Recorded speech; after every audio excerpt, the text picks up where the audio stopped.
আজি মই এটা নতুন টেকনিকত প্ৰিন্সেছ কাট ব্লাউজ কি ধৰণে সকলো সাইজৰ কাৰণে কৰিব পাৰিব তাৰে ড্ৰাফটিংটো দেখুৱাই দিম আৰু তাৰ পিছত কাপোৰত কি ধৰণে কাটিব লাগিব এই সকলোখিনি আজিৰ ভিডিঅ'ত শ্বেয়াৰ কৰিম আৰু তাৰ পিছৰ ভিডিঅ'ত কি ধৰণে নেক ডিজাইন আৰু সিলাই কৰিব লাগে সেইখিনি দেখুৱাম ইয়াতে টোটেল মই 3টা পাৰ্টত ভাগ কৰিছো যাতে আপোনালোকক ভালদৰে ডিটেইলছত মই বুজাই দিব পাৰো ফেশন আৰু সিলাইলৈ আপোনালোক সকলোকে স্বাগতম জনাইছো আৰু মোৰ ভিডিঅ'বোৰ চাই যদি আপোনালোকৰ ভাল লাগে তেনেহলে লাইক শেয়াৰ আৰু কমেন্টত জনাবলৈ নাপাহৰিব আৰু এতিয়ালৈ যদি চেনেলত সাবস্ক্ৰাইব কৰা নাই তেনেহলে প্লিজ তলত থকা ৰঙা ৰঙৰ সাবস্ক্ৰাইব বাটনটো টিপি দিব আৰু যিসকলে অলৰেডি সাবস্ক্ৰাইব কৰিছে তেওঁলোকক ধন্যবাদ জনাইছো তেনেহলে আহক দেৰি নকৰো ভিডিঅ' ষ্টাৰ্ট কৰো আজি যেটো জুখত ব্লাউজৰ ড্ৰাফটিংটো কৰিম হেয়া জুখটো দি দিছো লগতে আপোনালোকেও যিকোনো জুখত কি ধৰণে বনাব তাকো মই বুজাই দিম প্ৰিন্সেছ কাট ব্লাউজৰ কাৰণে আমি প্ৰথমতে ড্ৰাফটিংটো কৰি ল'ব লাগিব ইয়াতে আপোনালোকে নিউজ পেপাৰ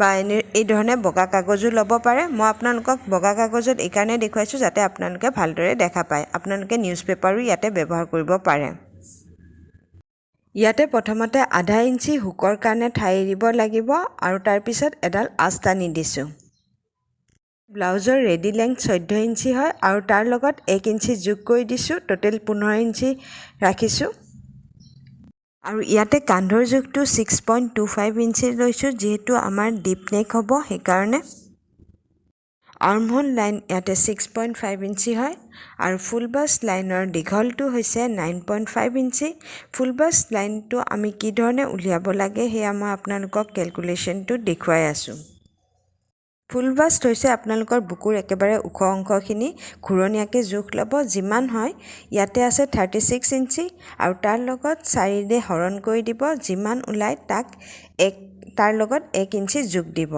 ইয়াতে উলাইছে 10 ইঞ্চি কিন্তু আমি 10 ইঞ্চি ল'ব নালাগে আধা ইঞ্চি কম ল'ব লাগিব ইয়াৰে কাৰণটো মই আপোনালোকক পিছত ভিডিঅ'টোৰ মাজত দেখুৱাই দিম আপোনালোকেও যিমান ফুল বাষ্ট হয় তাৰ লগত 4 দে হৰণ কৰি দিব তাৰ পিছত যিমান উলাই তাৰ লগত 1 ইঞ্চি যোগ দিব আৰু তাৰ পিছত যিমান হয় তাৰ পৰা আধা ইঞ্চি বিয়োগ কৰি দিব যিমান উলাই হেতুৱে আমাৰ ফুল বাষ্টৰ দীঘলটো হ'ব ইয়াতে আমি যিকেডাল আস্তানিছিলো হেকেডাল আপোনালোকক আৰু এবাৰ দেখুৱাই দিছো প্ৰথমতে আমি ব্লাউজৰ দীঘলটো ল'ব লাগিব আৰু লগতে আধা ইঞ্চি হুকৰ কাৰণে ঠাই এৰি পিনে ল'ব লাগিব আৰু ইয়াতে কান্ধৰ জোখটো লৈছো তাৰ পিছত আৰ্মহোল লৈছো আৰু আৰ্মহোলৰ ঠিক তলতে আমাৰ চেষ্ট লাইন থাকে আৰু চেষ্ট লাইনৰ তলত ফুল বাষ্ট লাইন থাকে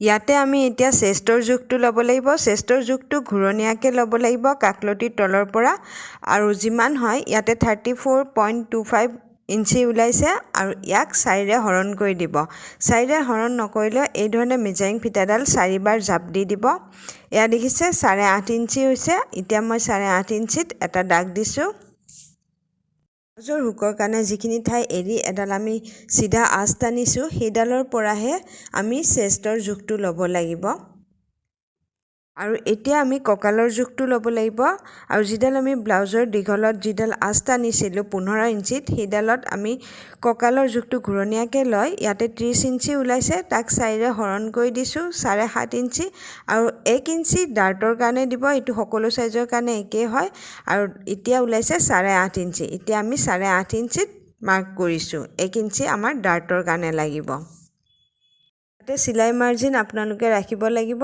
ইয়াতে 1.5 ইঞ্চিও ৰাখিব পাৰে মই ইয়াতে 1.75 ইঞ্চি ৰাখিছো 1.5 ইঞ্চিতকে 0.25 ইঞ্চি বেছি আৰু এতিয়া ভিডিঅ'ত দেখুৱাৰ ধৰণে 1 ইঞ্চিত এটা মাৰ্ক কৰি লৈছো আৰু তাৰ পিছত আমি আৰ্মহোলৰ শেপটো দি দিছো ইয়াতে আৰ্মহোল ৰাউন্ড হৈছে 14 ইঞ্চি আৰু তাৰে আধা 7 ইঞ্চি এয়া দেখিছে আমাৰ একেবাৰে পাৰফেক্টলি 7 ইঞ্চি আহিছে আৰু মই স্লিভলেছ কুৰ্তিৰ আৰ্মহোল ৰাউন্ড কি ধৰণে ল'ব লাগে অলৰেডি ভিডিঅ' শ্বেয়াৰ কৰিছোৱে আপোনালোকক বাৰু মই ডেসক্ৰিপচন বক্সত লিংকটো দি দিম যদি আপোনালোকৰ কম হয় বা বেছি হয় তেতিয়াহলে কি ধৰণে আপোনালোকে বঢ়াব লাগিব বা কমাব লাগিব এতিয়া 7 ইঞ্চিৰ আধা 3.5 ইঞ্চিত এটা মাৰ্ক কৰি লৈছো আৰু ইয়াতে ব্লাউজ আৰু হুকৰ কাৰণে যিডাল আমি আস্তানিছিলো আধা ইঞ্চি তাৰ পৰাহে আমি ফুল বাষ্ট লাইনৰ জোখটো ল'ব লাগিব আৰু এতিয়া ফুল বাষ্ট যিমান হয় তাক 10 দি হৰণ কৰি দিব ইয়াতে ফুল বাষ্ট 36 আছে তাক 10 দি হৰণ কৰোতে 3.6 ইঞ্চি ওলাইছে আৰু তাতে মাৰ্ক কৰি দিছোঁ। আৰু এই মাৰ্কটোৰ পৰা আমি কাপ লেংথৰ জোখটো ল'ব লাগিব। যদি নৰ্মেল সাইজ হয় cup length 3.5 inch, small size হ'লে 3 ইঞ্চি আৰু হেভি সাইজ হ'লে 3.75 ইঞ্চি দিব। ইয়াতে যেহেতু নৰ্মেল সাইজ হয় ইয়াতে মই 3.5 ইঞ্চিত দাগ দিছোঁ। আৰু এতিয়া ইয়াতে ডট ডট দি এডাল আঁচ টানি দিছোঁ। আৰু এতিয়া ওপৰত যিটো আমি আৰ্মহলত 3.5 ইঞ্চিত মাৰ্ক কৰিছোঁ তাৰ পৰা এই পইণ্টকেইটা এই ধৰণে মিলাই পিনে ডট ডট কৰা আঁচডাললৈ ভিডিঅ'ত দেখুৱাৰ ধৰণে আঁচ এডাল টানি দিব।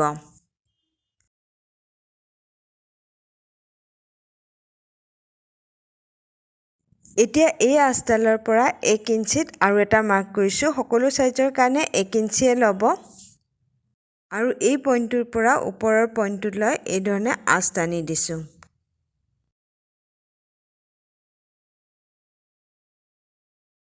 এতিয়া ভিডিঅ'ত দেখুওৱা ধৰণে তলৰ ফালেও চিধাকৈ আঁচডাল টানি দিছোঁ। আৰু এইখিনিতো এডাল আঁচ চিধাকৈ টানি দিছোঁ। এতিয়া এইখিনিতো অলপ কাৰ্ভ শ্বেপ দি দিছোঁ। আৰু এতিয়া এইখিনি আমি এই ধৰণে কাটি ল'ব লাগিব। নেকৰ ডিজাইনটো আমি পিছত দিম। আৰু এয়া আমাৰ কাটা হৈ গ'ল। আৰু ইফালে 1 ইঞ্চিত এটা মাৰ্ক কৰি পিনে এইখিনি ডাৰ্টলৈকে এডাল আমি বেকাকৈ আঁচ টানি দিছোঁ। এইডাল এইকাৰণে এনেকৈ দিয়া হয় যেতিয়া আমি ডাৰ্টটো দি দিম তেতিয়া এইডাল আঁচ দিলে আমাৰ চিধা হৈ যাব। আৰু এতিয়া বেকাকৈ দিয়া এই আঁচডালো কেঁচি দি কাটি ল'লোঁ। এতিয়া ফুল ব্লাউজ লাইনত যিমান হৈছে সেইটো আমি উলিয়াই লৈছোঁ। ইয়াতে 8.5 ইঞ্চি হৈছে। এতিয়া আহক এইটো বেক চাইডৰ পাৰ্ট হয়, গতিকে আমি বেক চাইডৰ পাৰ্টটো আগে কাটি লৈ লওঁ। আৰু আপোনালোকেও এনেকৈ ফুল ব্লাউজ লাইনটো জুখি পিনে ইয়াতে লিখি থৈ দিব। ইয়াতে আমাৰ 8.5 ইঞ্চি ওলাইছে, মই লিখি লৈছোঁ।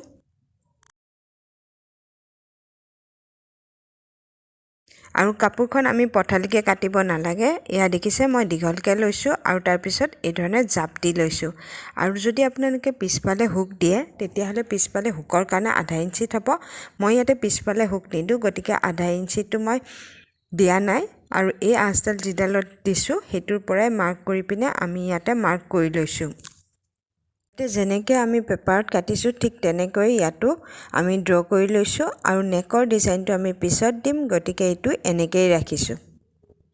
ফ্ৰণ্ট ছাইডৰ পাৰ্টতো ডাৰ্টৰ জোখটো আমি 3.6 ইঞ্চত দিছোঁ, গতিকে বেক ছাইডেও আমি 3.6 ইঞ্চতে দিছোঁ। আৰু দুইফালে 0.5 ইঞ্চি ৰাখিছোঁ, টোটেল 1 ইঞ্চি। আৰু ডাৰ্টৰ দীঘলটো 4 ইঞ্চি ৰাখিছোঁ। যিহেতু ব্লাউজৰ নেকটো আমি 11 ইঞ্চিতকৈ কম হয়, গতিকে ইয়াতে 4 ইঞ্চি ৰাখিছোঁ। যদি 11 ইঞ্চিতকৈ বেছি ব্লাউজৰ ডিপ নেকটো হয় তেতিয়াহ'লে 3.5 ইঞ্চি ডাৰ্টৰ দীঘলটো ৰাখিব। আৰু এয়া আমাৰ বেক চাইডৰ পাৰ্টটো কৰা হৈ গ'ল। আৰু এতিয়া এইটো কাটি ল'ম। আৰু বেক চাইডৰ যিমান দূৰত্বত এইটো ডাৰ্ট দিছোঁ এইটো চাইডেও সমান দূৰত্বত আৰু এটা ডাৰ্ট দি দিব লাগিব। আৰু ফ্ৰণ্টৰ কাৰণেও আমি এই একেই পেটাৰ্ণটো লৈছোঁ। সেইকাৰণে সদায় আগে বেক পেটাৰ্ণটো কাটি ল'ব। এতিয়া এই বেক পেটাৰ্ণটোতে আমি ফ্ৰণ্টৰ প্ৰিন্সেছ কাটৰ শ্বেপটো দিব লাগিব আৰু তাৰ কাৰণে এইটো কাটি লৈছোঁ। এইখিনি আমি প্ৰথমতে লাইনিঙৰ কাপোৰতে কৰি লৈছোঁ আৰু তাৰপিছত আমাৰ মেইন ফেব্ৰিকত কাটি ল'ম। আৰু এই দুইটা পিছৰে আৰু দুটা পিচ লাগিব, ৰাইট ছাইডৰ আৰু লেফ্ট ছাইডৰ। সেইকাৰণে মই লাইনিঙৰ কাপোৰটো 2 জাপ কৰি দি দিছোঁ। আৰু এতিয়া এইখিনিতে আমি এটা কেলকুলেশ্যন কৰিব লাগিব। আপোনালোকৰ ফুল ব্লাউজ যিমান হয় তাক 4ৰে হৰণ কৰিব। ফুল ব্লাউজ হৈছে যিখিনি আমাৰ বুকুৰ একেবাৰে ওখ অংশ, সেইখিনি ঘূৰণীয়াকৈ আমি জোখটো ল'ব লাগিব। আৰু ইয়াতে আছে 36 ইঞ্চি আৰু তাক 4ৰে হৰণ কৰোঁতে 9 ইঞ্চি ওলাইছে। আৰু তাৰ লগত 0.75 ইঞ্চি, 1 ইঞ্চিতকৈ 0.25 ইঞ্চি কম হয় 0.75 ইঞ্চি, আৰু সেইটো যোগ কৰি দিব। 0.75 ইঞ্চিটো সকলো চাইজৰ কাৰণে যোগ কৰিব লাগিব।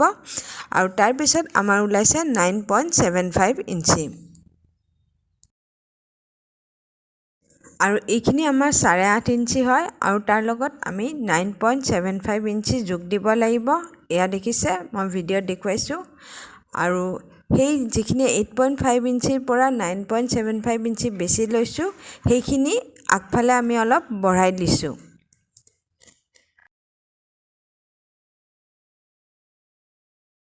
ইয়াতে আমাৰ বাঢ়িছে 1.25 ইঞ্চি।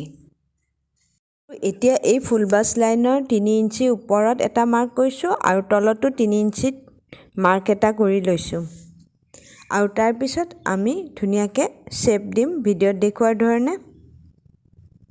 এই ধৰণে শ্বেপ দিলে আমাৰ কাপটো ধুনীয়া হ'ব আৰু তেতিয়া আমাৰ পাৰফেক্ট ফিটিঙত আহিব, পিন্ধিও ভাল লাগিব। এই ধৰণে প্ৰিন্সেছ কাটৰ ব্লাউজ বনাই চাবচোন, পিন্ধি একেবাৰে আৰাম পাব। আৰু বাকীখিনি যি ধৰণে আমাৰ পেপাৰত আছে ঠিক তেনেধৰণে আঁকিলে হ'ব। যেতিয়া টাস্ক পইণ্ট ওলাইছিলোঁ তেতিয়া আধা ইঞ্চি কম লৈছিলোঁ আৰু ইয়াৰ কাৰণটো মই পিছত কম বুলি কৈছিলোঁ। এতিয়া মই আপোনালোকক দেখুৱাই দিছোঁ। এয়া দেখিছে মই মেজাৰিং ফিতাই দি দেখুৱাই দিছোঁ। এই ধৰণে দিওঁতে আমাৰ ফুল বাছ লাইনত 6.5 ইঞ্চি ওলাইছে আৰু যেতিয়া আমি শ্বেপ দিয়াৰ পিছত 7 ইঞ্চি ওলাইছে, আধা ইঞ্চি বাঢ়ি গ'ল, সেইকাৰণে আধা ইঞ্চি তেতিয়া কমত লৈছিলোঁ। আৰু এই শ্বেপ দিয়াৰ ফালে আমি আধা ইঞ্চি বঢ়াই ল'ব লাগিব, কিয়নো দুইটা পাৰ্ট আমি চিলাই কৰি জইন কৰিব লাগিব। প্ৰিন্সেছ কাটৰ আৰু এটা পাৰ্ট এই ধৰণে আমি চাই ল'ব লাগিব। ভিডিঅ'ত দেখুৱাৰ ধৰণে দেখিছে। ইয়াতে চিলাই মাৰ্জিনৰ কাপোৰখিনি নিদিব, যিটোত আমি মেইন দাগ দিছোঁ সেইটো মাৰ্কতহে আমি এইটো জোখটো ল'ব লাগিব। আৰু তাৰপিছত আমি দেখিছোঁ যে ইয়াতে অলপমান কমি আছে আৰু কিমান কম আছে সেইটো আমি জুখি ল'ব লাগিব। আৰু এয়া দেখিছে ইয়াতে মই মাৰ্ক কৰি লৈছোঁ আৰু তাৰপিছত মেজাৰিং ফিতাই দি জুখি চাইছোঁ। এয়া 0.75 ইঞ্চি কম হৈছে, গতিকে এইটো পেটাৰ্ণতো আমি 0.75 ইঞ্চি বঢ়াই দিব লাগিব। কেনেকৈ বঢ়াব লাগিব সেয়া মই এইটো পেটাৰ্ণটো ড্ৰ কৰোঁতে আপোনালোকক দেখুৱাই আছোঁ। যিহেতু এইটো ব্লাউজত আমাৰ ফ্ৰণ্টৰ ফালে হুপ থাকিব, গতিকে ইয়াতে ব্লাউজৰ হুপৰ কাৰণে যি আধা ইঞ্চি আমি ৰাখিছিলোঁ সেইখিনিও ইয়াতে আমি কাপোৰ লৈ ল'ব লাগিব। এতিয়া যেনেকৈ পেটাৰ্ণটো আছে ঠিক তেনেকৈ আমি ড্ৰ কৰি লৈছোঁ। যিটো 0.75 ইঞ্চি বেছিকৈ ল'ব লাগিব সেইটো এইটো ছাইডে এই ধৰণে 0.75 ইঞ্চি বঢ়াই দিছোঁ। হুকৰ ছাইডে নিদিব, এইটো ছাইডে বঢ়াই দিব 0.75 ইঞ্চি আৰু তাৰ পৰা হুকৰ ছাইডৰ পৰা আৰু এই 0.75 ইঞ্চিলৈকে এডাল বেকাকৈ আঁচ টানি দিব। এয়া দেখিছে 0.75 ইঞ্চি বঢ়াই লৈছোঁ আৰু এতিয়া আমাৰ এইটো ছাইডেও আধা ইঞ্চি বঢ়াই ল'ব লাগিব, কাৰণ প্ৰিন্সেছ কাটৰ সেইটো ছাইডৰ লগত এইটো পাৰ্ট চিলাই কৰি দিব লাগিব। এতিয়া যেনেকৈ আমি মাৰ্ক কৰিছোঁ সেনেকৈ কাটি লৈছোঁ আৰু এইটো ছাইডে দেখিছে 0.75 ইঞ্চি বেছিকৈ যে লৈছোঁ সেইখিনি ৰাখি পিনে আমি কাটিব লাগিব। আৰু এয়া দেখিছে প্ৰিন্সেছ কাটৰ আমাৰ ফ্ৰণ্টৰ ফালৰ 4টা পিচ ওলাইছে। এয়া আমি লাইনিঙৰ কাপোৰত কৰি লৈছোঁ আৰু তাৰপিছত আমি মেইন ফেব্ৰিকত কাটিব লাগিব। মই আপোনালোকক দেখুৱাই দিছোঁ কেনেকুৱা হ'ব ফ্ৰণ্টৰ ছাইডটো। এই দুটা পিচ যেতিয়া আমি চিলাই কৰি দিম তেতিয়া কি ধুনীয়াকৈ আমাৰ দুইটা পিচ সমানকৈ মিলি যাব। আৰু মেইন ফেব্ৰিকৰ কাপোৰৰ ওপৰত লাইনিঙৰ কাপোৰটো এই ধৰণে পাৰি লৈছোঁ। ইফালে আমি 2 জাপ দি লৈছোঁ আৰু তাৰপিছত আমি এই ধৰণে কাটি লৈছোঁ। আৰু এয়া আমাৰ মেইন ফেব্ৰিক আৰু লাইনিঙত কাপোৰ কাটাখিনি হৈ গ'ল। আৰু মই আপোনালোকক আৰু এবাৰ দেখুৱাই দিছোঁ। এয়া দেখিছে প্ৰিন্সেছ কাটৰ এই দুটা পেটাৰ্ণ চিলাই কৰা আগে চাই ল'ব মিলিছেনে নাই। আৰু ইয়াৰে নেক্সট পাৰ্টত কি ধৰণে আমি ব্লাউজটো চিলাইছোঁ তাৰে ভিডিঅ' শ্বেয়াৰ কৰিম। ভিডিঅ'টো চোৱাৰ বাবে থেংক ইউ ছ' মাছ।